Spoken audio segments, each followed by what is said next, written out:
us tonight. My name is Sean Wilson. I'm the Smart Justice Campaign Manager for the ACLU of Wisconsin. Tonight, we're joined by some of our partners in all things social justice. We're going to have a conversation about engaging in the state budget process. Before I go hop on my soapbox, I'm going to ask each of them to introduce themselves, and then we're going to delve off into some ways in which you can get involved in the budget process. And I'll pass it to Deborah. Good evening. I am Deborah Kronmiller, the Executive Director for the League of Women Voters of Wisconsin.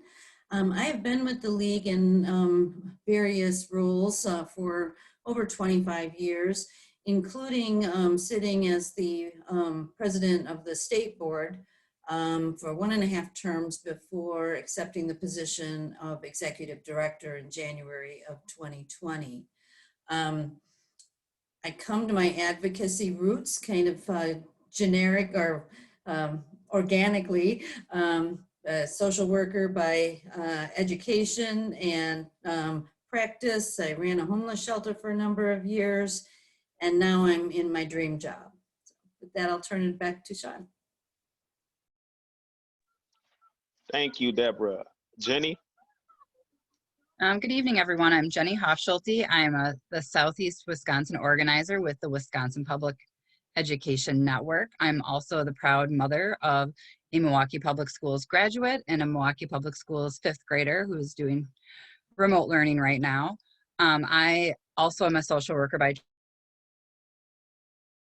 training, Deborah, so we have that in common.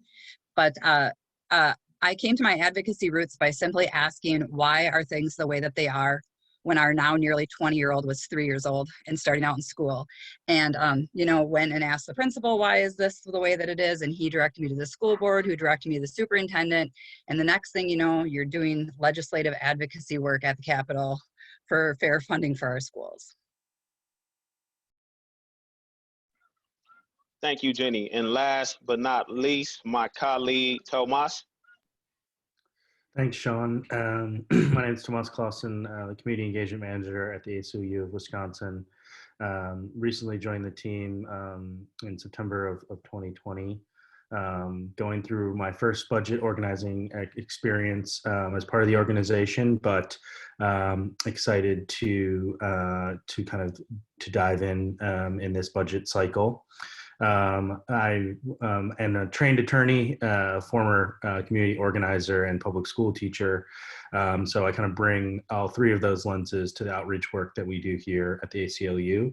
And I'm looking forward to kind of bringing those lenses to our budget advocacy work over the next several months. Thank you, Tomas. And so we're all anticipating February 16th, Governor Evers introducing his biennial budget. And so I'm hoping tonight we can have a conversation on the many ways to participate in the budget process. We don't know what's going to be in the budget. I mean, we hope he has in the budget our wish list. This is our hope. I think many of us attended the governor's listening sessions, and so we hope that everything he heard, for the most part, in those budget listening sessions, he took and he has incorporated it into his budget. And so tonight, we're going to talk about how not only is the budget a document that determines how taxpayer dollars are spent, but how it's a representation of our collective values and the blueprint of our shared goals. And so tonight, I'm hoping that our viewers can walk away with some tips and tricks for how to engage in the budget conversation and how we can help to ensure that our voices are heard. And so if folks have questions, please add your questions in the chat. And also, if you have questions, folks who are watching us on Facebook, add them in the comment thread. And my colleague, Molly Collins, will be sure that we get those questions and answer them for you. And so without further ado, let's jump right in. And the first question I'm going to ask is to Jenny.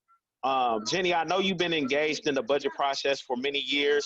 can you tell us a little bit about what we can expect from the process, what it's like?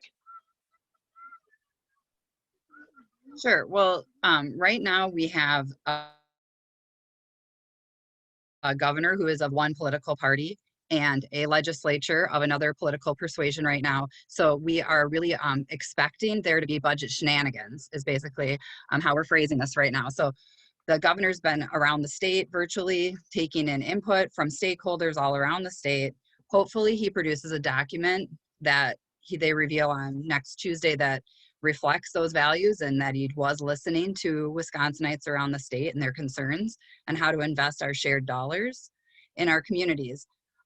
Typically what happens is the process is the Joint Committee on Finance will establish some hearing dates.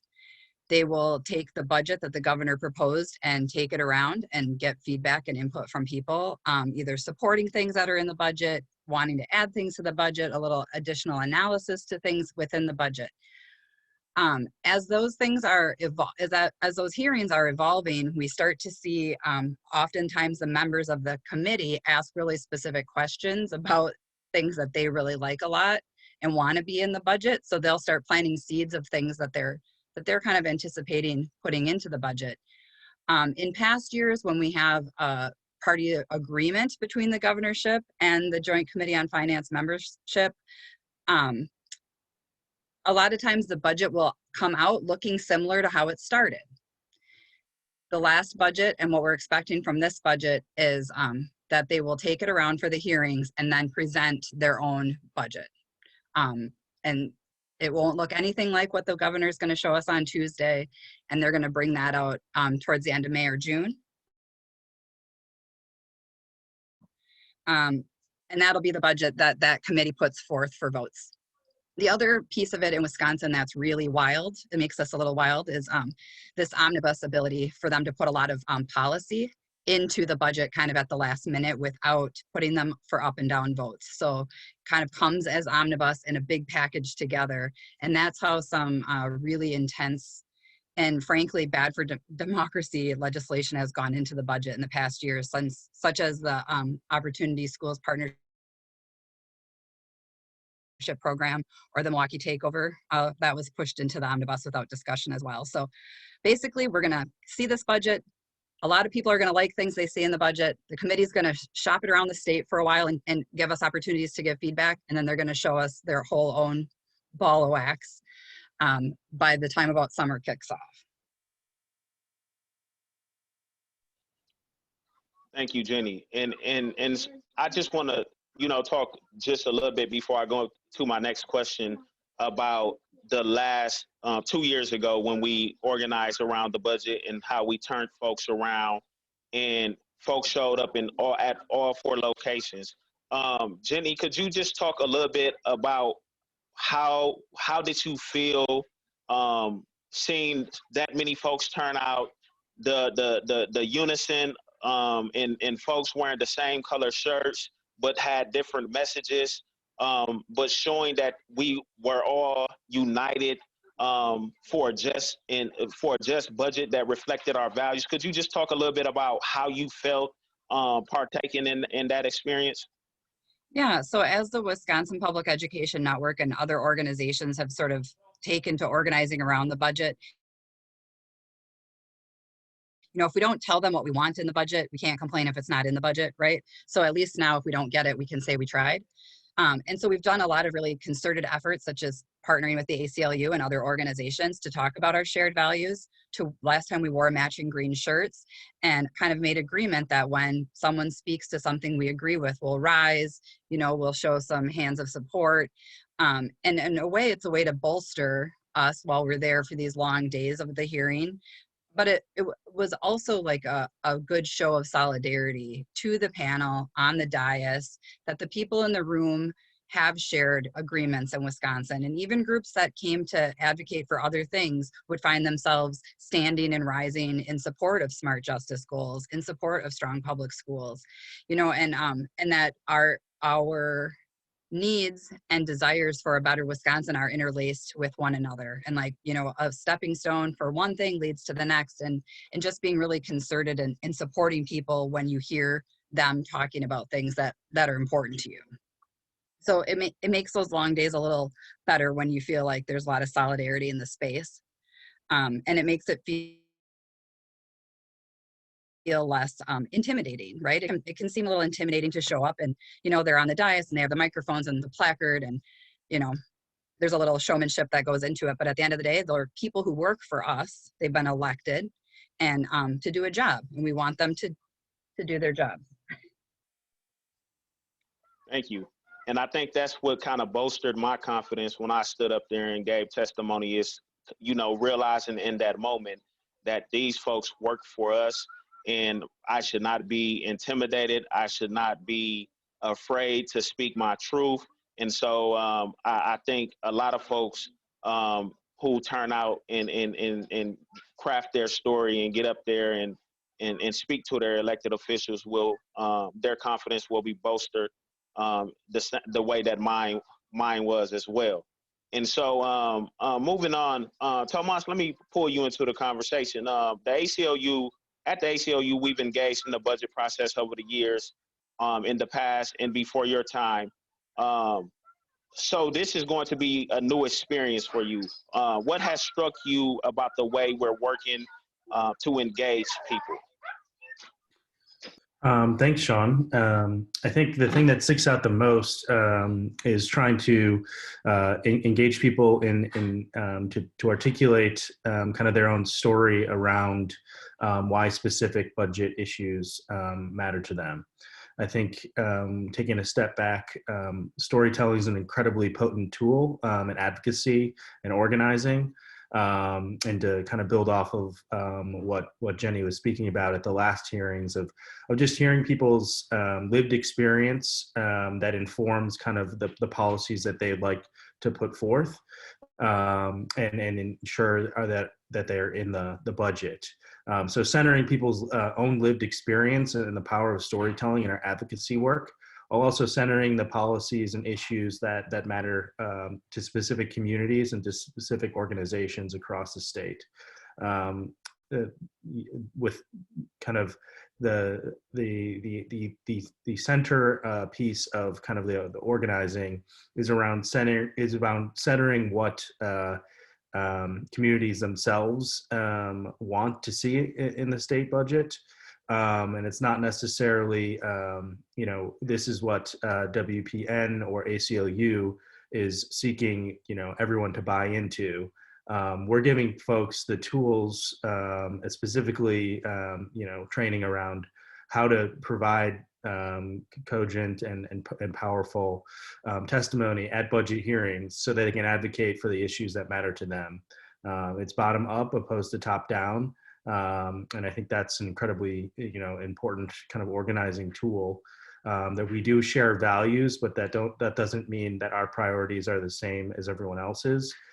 So it's bringing everyone along, training everyone, and ensuring that they're able to kind of uplift their stories and their own lived experience in a way that moves their legislators. At the end of the day, like Jenny said, these folks work for us. It can be an intimidating process. But oftentimes, you know,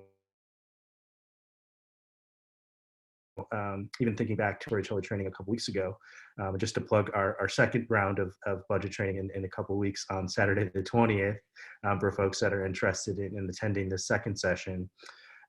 When people talk about their kind of lived experience with a certain situation, it really brings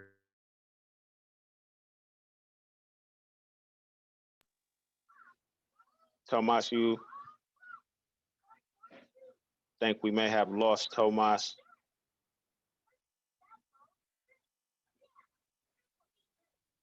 This is the Zoom reality, the new normal.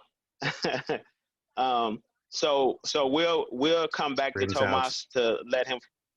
Tomas, you froze for a moment there, so we didn't catch. And I think he's frozen again. Okay, so we'll come back to Tomas once he unfreezes. That is that Wisconsin weather hitting us on Zoom. So Deborah, the League of Women Voters has members all over the state. Can you talk about how they engage in the budget process at the state level and what your priorities are in the budget process this year? Sure, and thank you so much for having all of us tonight to really talk about this important process. As Tomas was mentioning, priorities for an organization like the League of Women Voters is a core. And the League is actually a federated membership organization with a national level, state membership of state leagues, and then our grassroots members actually belong at the local chapter level. And in Wisconsin, we have 20 local leagues. At the national level, a priority is set for the 2-year cycle. And then at the state level, we do that as well. And I just want to share with you some of those priorities so you can see that gives us the bandwidth at the grassroots level to really be talking on many very important topics that we want to accomplish through the budget.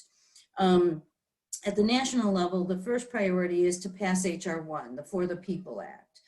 We want to restore the Voting Rights Act. We want to implement fair redistricting across the nation. We want to ensure that equal rights for all are possible. We want to be pushing the ERA over the finish line in this next 2-year cycle.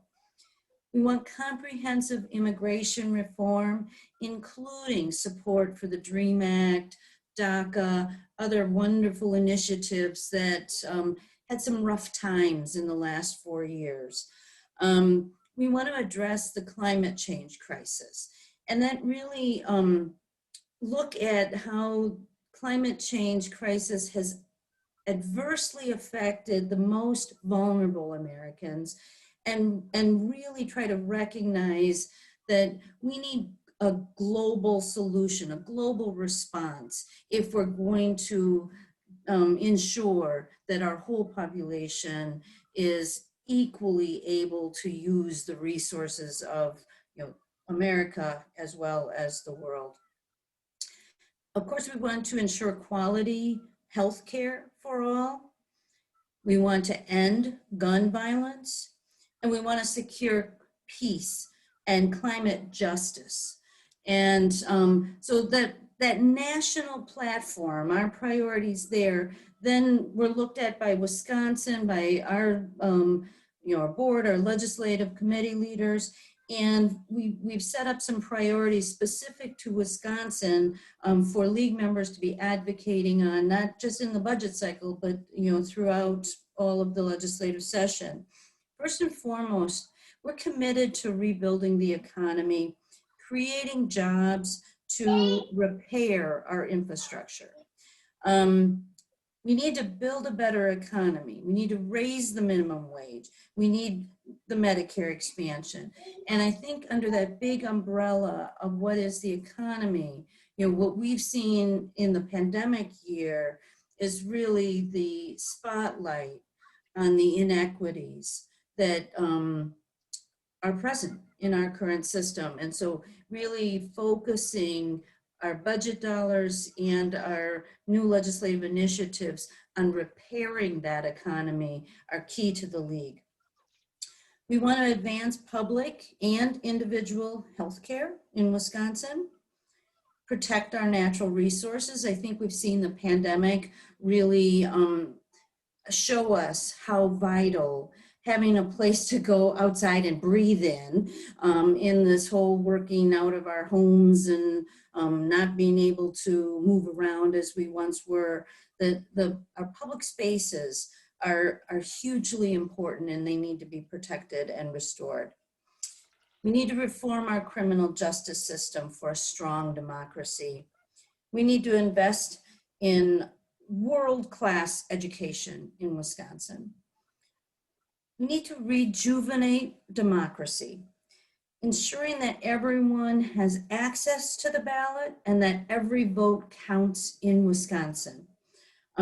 We fear that there will be threats to voting rights in this next cycle, and we want to make sure we're ready to defend our democracy. We want to achieve nonpartisan redistricting, as is the national objective. We want to support the popular vote interstate compact. We want to ensure that we have fair tax systems that assure a steady stream of adequate revenue for the programs that are vital to Wisconsin citizens. We want to protect reproductive rights and women's health. And of course, we want equal rights for all. Access to human basic needs is paramount. We've seen in the pandemic year 2020 that we do not have anything that looks like equal access to basic needs in Wisconsin: housing, food security, healthcare, and we need to really put our state budget dollars toward equalizing some of those disparities in this upcoming cycle. Thank you, Deborah. That definitely puts everything in perspective. And I love how you covered from the national all the way to the local level, and all of the issues that you all are advocating for nationally as well as locally. And of course, your issues align with ours. And even though it's not our primary, some of your issues aren't our primary issues, you know, we're saying divest from incarceration and invest in all of these things that you just mentioned. And so I think that's where the alignment comes from, is that anything, investment in any and everything other than incarceration is good use of tax dollars. And so I appreciate you covering the scope of all of the things that you all are advocating for nationally as well as locally. And I'm very grateful that we are in coalition with you all, and I'm grateful that you all are supporting our issue to divest from our criminal legal system and invest in invest in communities, invest in education, invest in healing, and divest from harm. So thank you for that. And so we have a few questions from folks in our viewing audience. And one of the questions we just received was, will hearings be virtual this year? Is this something that citizens can partake in? And so anyone can answer that. Well, I'll take that initially. What we're hearing is that there will be opportunities. In fact, there may only be opportunities for in-person hearings in the Capitol on pieces of legislation. I have not heard anything specific about how Joint Finance will structure its statewide meetings, if they'll follow that same protocol where they ask people to come and give in-person testimony, or if those meetings, like the People's Maps Commission meetings or the WEC meetings, might be held in a more virtual format, affording more opportunity for those who might be vulnerable in a more crowded in space to participate. Sean, we have also been hearing rumblings that they're going to have the expectation that they can set for Joint Finance, they can set 4 to 6 hearings usually around the state. We are hearing that the expectation is going to be that they will be in person. But those are just 4 to 6 dates where you can give your testimony, and we can get into this a little bit more, but you can always be sending letters to members of that committee and to your own legislators. You can always be going live on Facebook and talking about what's important to you, and having people amplify that message and share it out for you. You can always asking your neighbors what's important to them and encouraging them. I tell people, if they're feeling a little shy, make that midnight phone call to your legislator's office and leave the voicemail, and you don't even have to talk to somebody to tell them what your budget priorities are. So while these hearings might be held in person, which we are not advocating for people to go out if they're not feeling comfortable, but we are definitely advocating on many ways for people to still lift up their priorities for our state. Thank you, Jenny. And I just want to echo everything that Deborah and Jenny just said.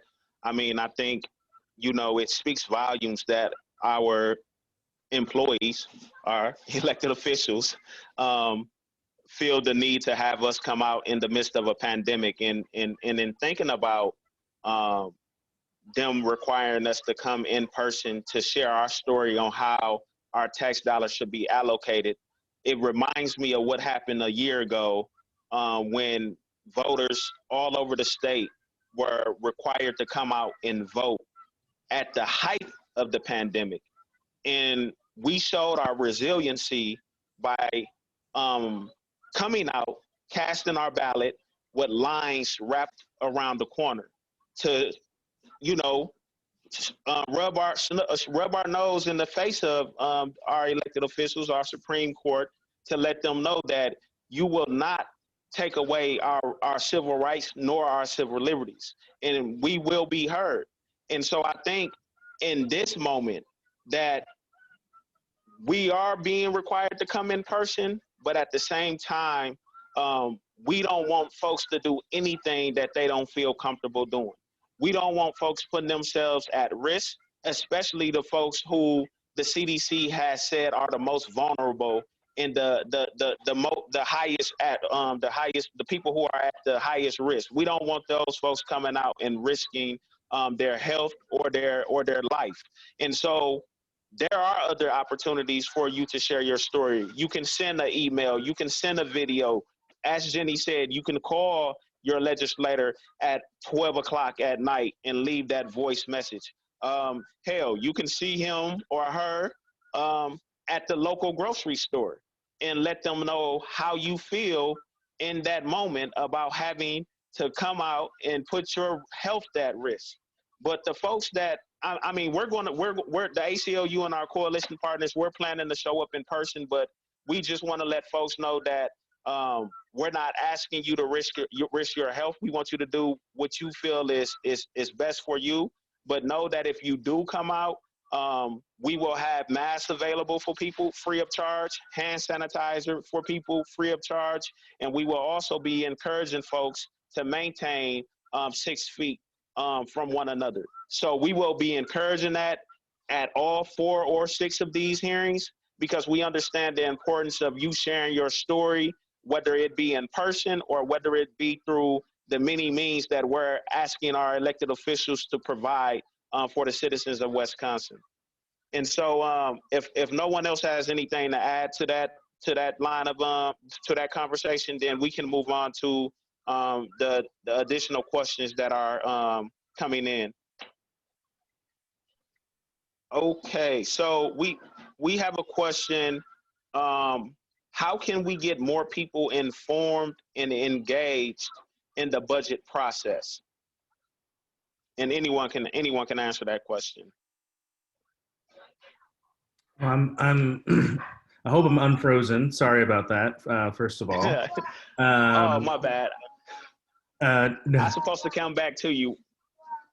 It's all good. I think, I can connect it back to kind of where I think I left off. We're trying to provide people with, the resources to be able to break down the budget. And on February 20th, from 10 to 1, we'll be holding a training where we're going to kind of go over what is actually in Governor Evers' budget proposal, uplift some things that our organizations think should be amplified and should be advocated for, and encourage do some training around how to actually come and give some testimony, but also would encourage you to come to our training to learn how to craft a really solid email or voicemail message that you can leave to your legislature's office if you're not feeling comfortable coming. Not everyone has the time to sit down and digest what I'm confident is going to be a colossal budget proposal coming out of the governor's office. So come to our training on the 20th, and we'll digest it and put it into bite-sized pieces. So like as Deborah and Jenny shared, kind of provide you kind of those sound bites and overview of the things that we see are positive and things that are things that we see are negative and probably should be removed. And that way you can while you're inevitably shoveling again, talk to your neighbors as well about the things that you're seeing in the budget and try to encourage them to engage as well. So that is certainly one way. And I just want to lift up that Molly put in the chat some links to help figure out the contact information for your legislators, as well as information on how to contact the Joint Finance Committee directly into the chat as well. Thank you. And I also want to just add to that question that, you know, the ACLU, the League of Women Voters, Wisconsin Public Education Network, we're not the only ones who are doing this work around the budget. There are a host of other organizations who are doing this work around the budget as well. And so we are in coalition with these folks. We have our budget trainings, they have theirs. I mean, it's like one hand washes the other. We attend theirs, they attend ours. And so we're doing this so that we can educate as many people as possible of what the budget process looks, how the budget process looks, and also how you can get involved. I understand that folks may really cherish their weekends, and that's understandable. But you will also be able, in some cases, to go back and watch these trainings because I believe we record them. And so that will be available. And then you can always reach out to us and we won't have any issue of sitting down and having a conversation with you about what the budget process is and how you can get more involved and how you can craft and share your story. And so we're doing this all over the state. And we want everyone to be involved. We want everyone to know what's happening, and we want everyone to share their story. The more folks that we can have sharing their stories, whether it be in person or whether it be virtually, we encourage that. And just to add to the question that we were asked early on, will the hearings be virtual this year? The groups on this call also are sending a letter to the JFC, the Joint Finance Committee, with over 66 other organizations asking them to provide meaningful virtual options to participate in the budget hearings.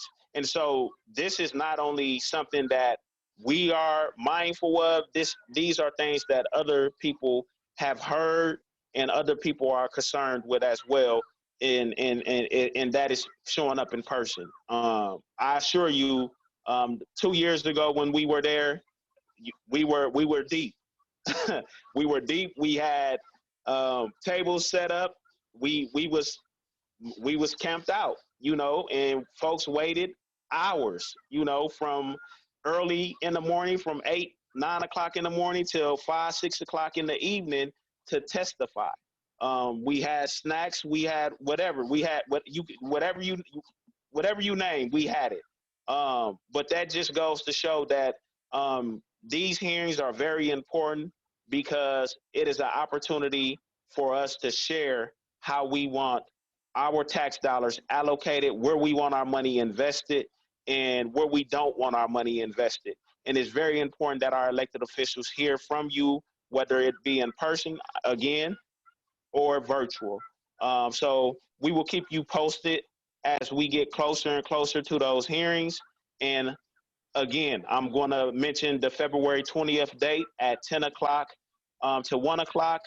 Come learn about, what's in the governor's budget, which will be released on the 16th, and learn about some local action tactics that you can incorporate, that you can implement and tap into in your region. So moving on to our next question, what does it mean to do this work during the pandemic? Do we know about ways people can safely engage?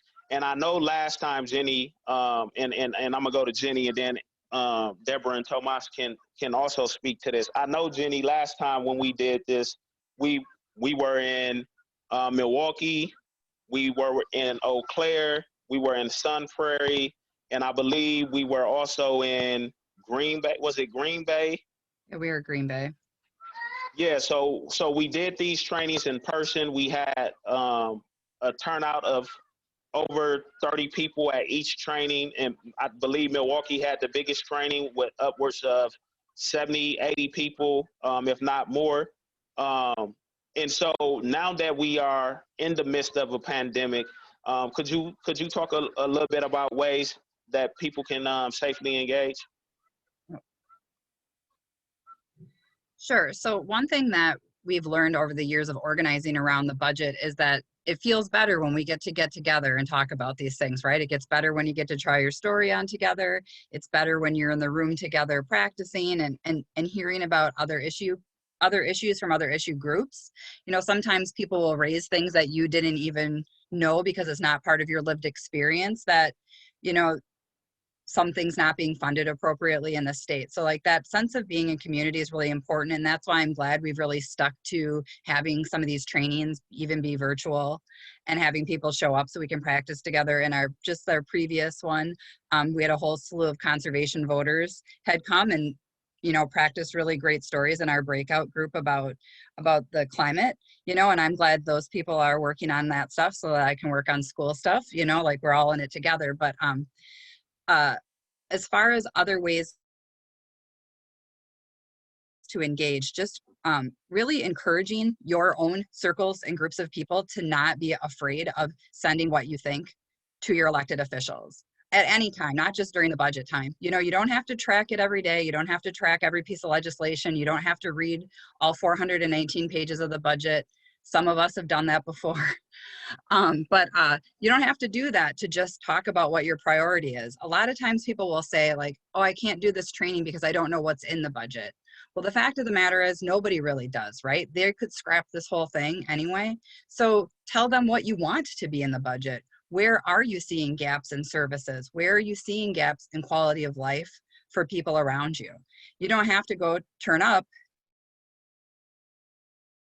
to a hearing to do that. Now we encourage people to do it safely, and, you know, and we're going to do our best to help keep people protected and amplify these things. But, you know, a few years ago, maybe 3 budgets ago, they would take these they'd start late. The first few speakers would be, you know, elected officials and lobbyists for particular groups at the hearings. Then they'd take a few constituents, and then they would take a long lunch break, and then they would come back and take a few more people, and then they would, you know, recess to dinner. And we were like, you know, that isn't right. They have these rooms packed with people. They've been here since 6 in the morning to sign up. So a couple budgets ago, we held a press conference early in the morning, and we said, please don't do it this way. It's not right to treat people this way who've come out to talk to you. And some have traveled great distances and taken a day off of work for it. And we'll buy you lunch if you'll just sit in your seat and listen to people, you know? And in a way, there was a little shame there, right? But we put a spotlight on the fact that they're hosting a hearing and not really listening.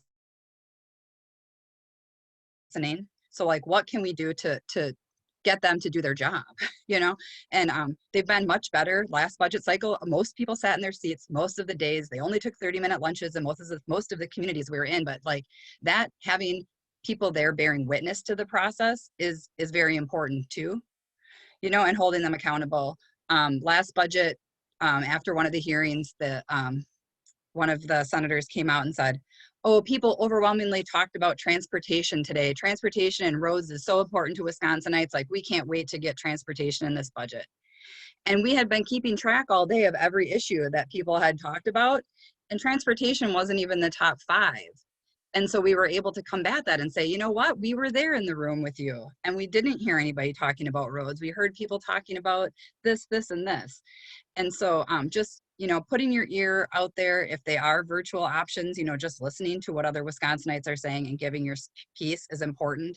It'll be important in this budget process, but I think as we've seen recently and over time, like, democracy is very precarious because it actually depends on all of us to be participants in it. So just learning how to quickly email your legislator, taking a couple minutes to do that, making a habit of it, you know, scanning through their emails when you get on their list and seeing what they're prioritizing and then thinking to yourself, like, is this my priority? Even outside of the budget, I think is really important. But the pandemic has, as Deborah had said, really shone a light on, you know, exacerbated cracks and fissures in our society that we've always known are there and kind of tiptoed around. In order to get better on the other side of this, we're going to have to look those chasms right in the face and put some money to it. I don't know if I answered the Thank you, question, Jenny. Sean. Yeah, Okay. you did.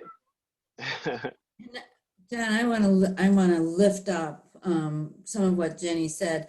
It's you know, I parallel a lot of the budget process to just the whole election process.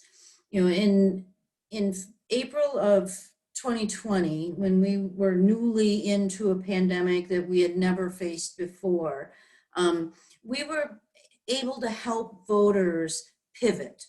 You know, so voters who, for the most part, in Wisconsin, go and vote live and in person on election day. In April, with just 3 weeks of prep time, we had over 1.6 million people avail themselves of the absentee ballot. And most of those had never used the absentee ballot before. So they had to learn how to do it. They had to learn how to get one. They had to learn where to put it once they filled it out. They had to learn about the witness signature.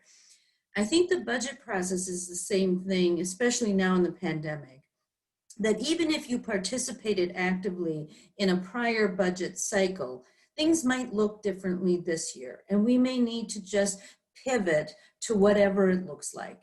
And it may have similarities, it may have differences, but the key similarity to every previous budget cycle is going to be your voice needs to be heard. Your priority is only your own unless you share it with your elected official. And the more priorities they hear, the more, I believe, pressure they will feel to actually act on the priorities of their constituents. We recognize we're gerrymandered. We recognize some seats are very safe, regardless of how the constituents in their area might actually be feeling about certain issues. But I do think there's a tipping point where a legislator is not going to be able to listen to, 80% of the people contacting the office, want Medicaid expansion, and for him to be able to stand up and say, my constituents don't want that. At a certain point, you'll be made to hear and act on what the people of Wisconsin really have as priorities, but they won't know it unless you make those calls, unless you send those emails. That's the way to inform and really hope for, on the flip side, the integration of all our wonderful ideas into what is that final budget document. Thank you, Deborah. And so real quickly, I know I had asked Deborah to share some of her budget, League of Women Voters budget priorities. Jenny, I would like, for, in fact, let me go to Tomas so he doesn't freeze on us again. Yeah, Tomas, if you can talk a little bit about what the ACLU's budget priorities are, and then I'm going to go to Jenny to talk a little bit about Wisconsin Public Education Network's budget priorities. For sure. So I kind of had six priorities outlined for things that we're hoping for. Then I want to spend some time talking about the press release coming out of the governor's office around decriminalizing marijuana on Sunday, which is something we think we're hopeful, it will be included in the final budget, although it seems like, there's a lot of roadblocks to that being the case. But one is to close a prison.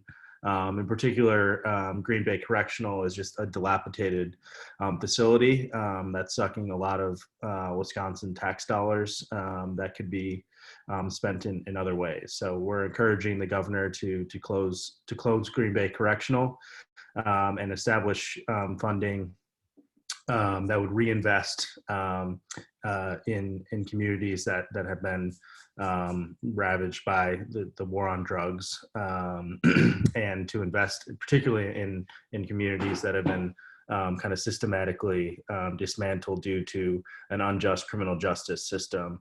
And one way in which to provide some funding for that would be to close a prison. Additionally, an issue that is very important to me personally as a former public school teacher and high school teacher in particular is to raise the age. Wisconsin is an outlier in that it still charges 17-year-olds in the adult criminal justice system, opposed to keeping them underneath the jurisdiction of the Department of Youth and Families jurisdiction. We know outcomes for youth that stay in their communities and stay in their homes are significantly better than those that are brought into the adult criminal justice system and incarceration. So we're hopeful that will be included in the budget as well. Additionally, looking and hoping that there'll be some policies around police and data collection, collecting and regularly releasing racial and other demographic data on traffic and pedestrian stops, as well and stop and frisks and searches throughout jurisdictions, and hoping for some uniformity created across the state in what that looks like. And finally, focusing on ending the use of driver's license suspensions and warrants and/or incarceration as a debt collection technique for unpaid ticket debt. The unfortunate reality is that these debt collection tools harm hundreds of thousands of Wisconsinites each year and disproportionately impact people of color and those experiencing poverty. So when courts issue warrants and orders, driver's license suspensions to collect this debt, they're simultaneously harming the employability of that individual and reducing their ability to pay. So courts shouldn't be using those techniques as a way to collect debt moving forward. And to kind of conclude, certainly think that the decriminalization of marijuana, the funding that it could bring into the state to kind of, and in Governor Evers' statement on his on putting this in his new budget, outlined how much money that could bring to reinvest not only in communities that have been adversely affected by the war on drugs, but also can be reinvested in rural communities across the state as well. And additionally, just in the COVID crisis, prisons are one of the most dangerous places to be right now. It seems as though as part of that proposal of decriminalization, there'll be some reevaluation of folks who've been convicted of marijuana-based offenses and potentially provide them some relief and hopefully get out of the dangerous situations that they are underneath the confinement and control of the DOC. So those are kind of 7 of our kind of broader stroke things that we're hoping for. I also just want to lift up something that Jenny said at the beginning. Wisconsin's funny in the sense that there's a lot of policy decisions made in our budget. So while a lot of the things that I did outline had some connection to revenue and taxation, et cetera, the budget process is a policy-making device in Wisconsin. So for those folks that may have missed the beginning, I just wanted to clarify that policy decisions do get put in the Wisconsin biennial budget. Thank you, Tomas. Jenny? Gotta unmute, still learning, I guess. So with the Wisconsin Public Education Network, we have our nonpartisan vote public values. These are things we've perennially been advocating for because we still haven't gotten them. So they may sound familiar to folks who have been following us for a while, but we want a budget that funds priority needs in our schools first, and that includes up to a 60% reimbursement for special education. Right now in the state of Wisconsin, less than 25% of all services that a district provides to a student with special needs is reimbursed by the state, which we lead the country in being the worst at right now for not providing those dollars for services. So we want a 60% reimbursement on special ed. We want mental health support systems to be on a per pupil system and not grant based. We think that mental health services are things children deserve whether or not you won a grant for your school district. We want aid for English language learners. We want funding needs for our rural needs, including broadband and transportation invested in. A lot of our rural school districts have had to consider consolidations and closures or putting students on buses for super long journeys when they could be going to their homeschool community if we invested properly. We want there to be COVID-related needs and a public school nurse in every single public school in the state of Wisconsin, regardless of the size of your school. Like, we feel like a public school nurse is as important as any educator in the schoolhouse, especially in pandemic times. Wisconsin has a very insufficient and inequitable and unpredictable funding stream for schools right now. So we continue to advocate for adequate, sufficient, and predictable funding for our students that's fair.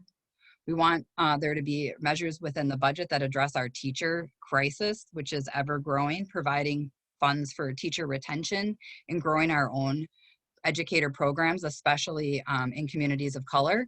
We need teachers and staff who reflect the communities within that they teach. And we can only do that if we're investing in people and their education to become teachers. And finally, oh, we have two more. Sorry, we'd like a moratorium on private funding, public funding for private schools. They drain resources and are not held to the same account. And in the state of Wisconsin, all of our voucher schools and all of the charter schools outside of districts have been created through actually the budget policies in omnibus. None of them have ever taken a vote. A legislator's never taken a vote up or down on any of these measures that just drain resources from our public schools unaccountably. And finally, we want a budget that invests in closing Wisconsin's gaps. People talk a lot about achievement gaps. We don't often talk about what it is, and that's an opportunity gap. And not every student in the state of Wisconsin is afforded the same amount opportunities within their schoolhouse, as far as even clubs, extracurriculars, their textbooks, the health and safety of the building. Most of MPS's buildings are in excess of 60 years old, and the students see this when they travel for sports, right? If you go to a neighboring suburban community and the kids get off the bus for that football game and they're walking into a state-of-the-art stadium, they see that, and that translates in their brains to how are we not also being invested in academically, right? And we want all students in Wisconsin to feel equitably valued. And equity doesn't mean we all get the same thing. We want equitable funding that gives us what each child needs. Thank you, Jenny. And so we're coming up on a 7:30 hour. But before I ask each of my panelists to give us a final word, I just want to let folks know that your story matters. This budget matters. And the reason I say that is because when I testified 2 years ago at the Joint Finance Committee hearings, my story, in sharing my story, I was able to connect with a few legislators after I shared my story because they were so moved by the reality of what I was communicating to them.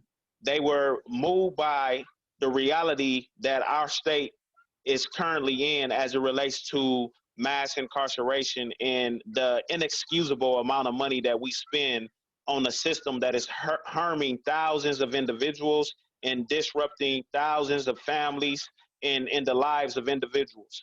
And so I want folks to know that in crafting a story in 2 minutes, you don't have to try to put everything into this story. The only thing you need to put into the story is how you have been impacted by the issues that our elected officials are making decisions around. And you have 2 minutes to let them know that.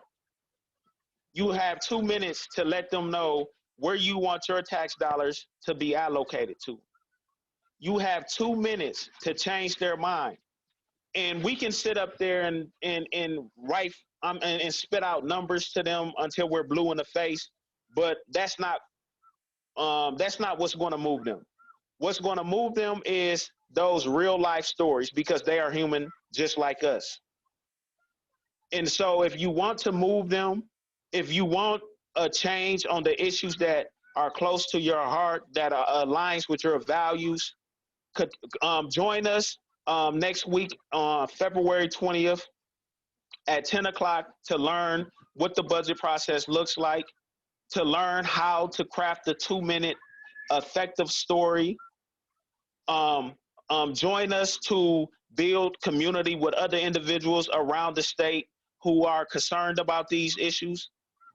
Join us so that we can turn out and let our elected officials know that we will hold them accountable if they do not put forth the budget that reflects our values as a community, as a state, as a people.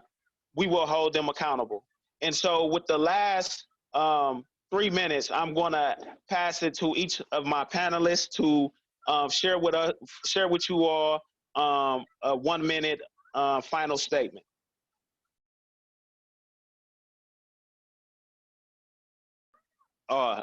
Deborah, you can kick it off. All right. Well, let me start by just lifting up what Sean just said, that we really need to hold our elected officials accountable. And a way to do that is to be communicating with them, sharing with them your priorities, letting them know that their decisions on your behalf, because you elected them, are meaningful to you, and that you have the power in your hands to have them be accountable to you. And I think bringing that back to their front of mind is oftentimes an important message. But lead with your heart. You know what your values are. You know where your priorities are. And when you share them through your real stories, they will see your heart and hopefully be informed and vote your heart. Thank you, Deborah. Jenny? Just to echo everything everybody said tonight, it becomes more difficult for them to ignore the will of the people when the people are continuously telling them what the will is. And while we are extremely gerrymandered, I do believe, to Deborah's point, that a tipping point is coming, that there has to be accountability to the taxpayers, to our community and society and the children, and how we are going to set ourselves up to pay it forward to them. And if we don't tell them, they don't know. Thank you, Jenny. And Tomas? Well, thanks for everyone for joining this evening. I just want to lift off kind of, leave off kind of where I started. Storytelling is the most powerful advocacy tool and organizing tool that we have. It builds collective, it builds collective coalitions, and it drives folks to action. So I urge you to come to budget training, learn a little bit more about kind of how to craft a 2-minute statement that brings these numbers and the budget to life. Elected officials aren't just voting on a budget. They aren't just voting on an Excel sheet. They're voting on policies that impact your day-to-day life. They're voting on things that are going to influence the next 2 years of our lives, and trying to bring that alive through our own lived experience is critical to moving them towards the policies that we want. They work for us, so let's make sure that they remember that, and have an opportunity and the privilege of listening to all of our stories as they make the decision on how best to spend our money. Thank you, Tomas. And I want to thank all of you who joined us tonight on Facebook, who joined us right here in the Zoom. I also want to remind you all to not forget to join us February 20th at 10 a.m. to learn more about what is in the governor's budget, which will be released next week, Tuesday on the 16th, and to learn some local action tactics. My colleague, Molly Collins, will be dropping that link in the comment thread on Facebook, and she will also be dropping that link in the Zoom chat. Again, folks, I want to leave you all with this. This budget matters, and your story matters. Thank you, and have a great rest of your night.